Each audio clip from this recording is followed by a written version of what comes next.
Nous continuerons, c'est ce que j'ai dit hier à mes interlocuteurs, à assurer ce rôle fédérateur et, là où une dimension militaire est nécessaire, le rôle de nation cadre. Vous savez ce que c'est une nation cadre? Non? Soyez rassurés, vous n'êtes pas les seuls. Je suis certaine qu'aucun des laquais africains qui étaient invités au dîner de con de Macron à l'Élysée le mercredi 16 février ne sait ce que c'est une nation cadre.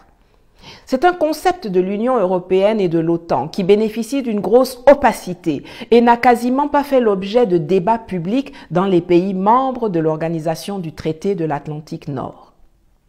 Il existe jusqu'à présent 3 grandes nations cadres, l'Allemagne, le Royaume-Uni et l'Italie, chacun avec son cluster en Europe. Ce que Macron a annoncé dans sa conférence de presse, c'est qu'il a proposé à ses amis européens de mettre en place une extension de l'UE, voire même de l'OTAN, qui couvre non seulement la zone du Sahel, mais également tout le golfe de Guinée, avec la France comme nation cadre. C'est grave. Il n'existe aucune alliance militaire plus belliqueuse et expansionniste que l'OTAN au monde.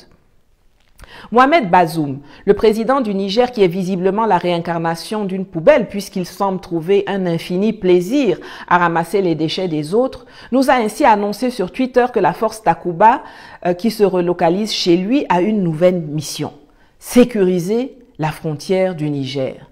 Or, la sécurisation des frontières est permanente et relève normalement du registre de la souveraineté. Il annonce également qu'elles auront des bases à la frontière avec le Mali. Ceci doit servir d'indicateur aux autorités maliennes. Ces gens planifient de continuer de violer l'espace aérien et de faire des incursions terrestres au Mali. Le colonel Goïta doit prendre toutes les dispositions pour empêcher cela. J'en appelle aussi vivement à la vigilance de nos amis béninois. À la recherche d'un point de chute, les Français ont jeté leur dévolu sur le Bénin. En effet, pour assurer le fonctionnement de la chaîne logistique, ils passaient jusqu'ici par le Burkina Faso. Mais l'épisode du convoi de Barkhane chahuté par les populations récemment et le coup d'État au Faso les mettent dans l'embarras. Ils ne peuvent donc prendre aucune sanction, par ailleurs illégale, de fermeture de frontières de ce pays pour l'instant, et ont déjà identifié le Bénin comme alternative en termes de hub. Et c'est ainsi que, tout à fait par hasard, ou pas, brusquement, on nous parle d'attaques terroristes dans le nord du Bénin. Exactement le type d'incident qui servira de justificatif à Patrice Talon pour faire appel aux troupes françaises et décider de leur installation durable au Bénin. J'invite ardemment les populations béninoises à une extrême vigilance. Regardez bien derrière l'écran de fumée. Ces gens-là sont pires que le cancer, le sida et le palu réunis. Premier Gaou n'est pas Gaou, mais c'est deuxième Gaou qui est Niata. Je vais d'ailleurs appeler mon jeune frère Kémy Seba qui est sur place pour en discuter avec lui. Aucun de nos chefs d'État n'avait de raison d'aller à Paris rencontrer Macron en aparté. Il y a eu un sommet UE-UA les 17 et 18 février à Bruxelles.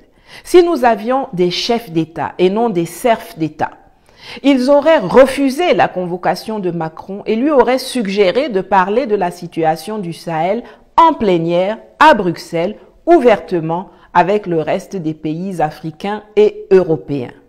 Cela contribuerait à mettre fin à cette pratique établie sur la scène internationale qui infantilise les Africains et positionne la France comme notre tutrice.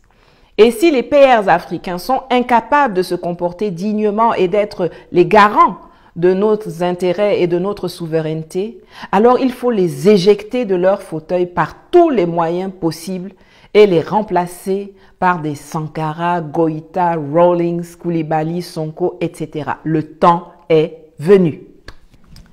Voilà, je remercie toutes celles et tous ceux qui ont déjà contribué à ma cagnotte, ce qui me permet de continuer à vous proposer ce type de contenu éducatif qui non seulement ouvre les yeux de nos frères et sœurs, mais met aussi en transe nos adversaires qui sont extrêmement fébriles en ce moment.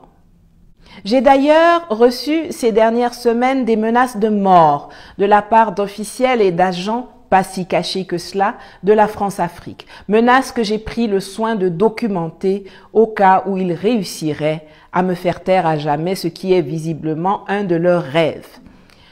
Je mets en bas de l'écran et sous la vidéo, en boîte de description ou en commentaire, les liens pour contribuer. Et comme certains d'entre vous me l'ont demandé, je mets également les liens de mes wallets, de mes portefeuilles Bitcoin et USDT, si vous voulez participer en crypto. Allez, je vous donne rendez-vous pour la prochaine vidéo pour peut-être enfin analyser la situation au Burkina Faso et déterminer pour qui joue le colonel Damiba, si l'actualité ne s'immisce pas une nouvelle fois dans mon planning. N'oubliez pas de mettre un pouce, de partager cette vidéo, de vous abonner si ce n'est pas déjà fait et d'activer les notifications. Vous avez tous les liens de mes réseaux sociaux en boîte de description. À bientôt. Merci.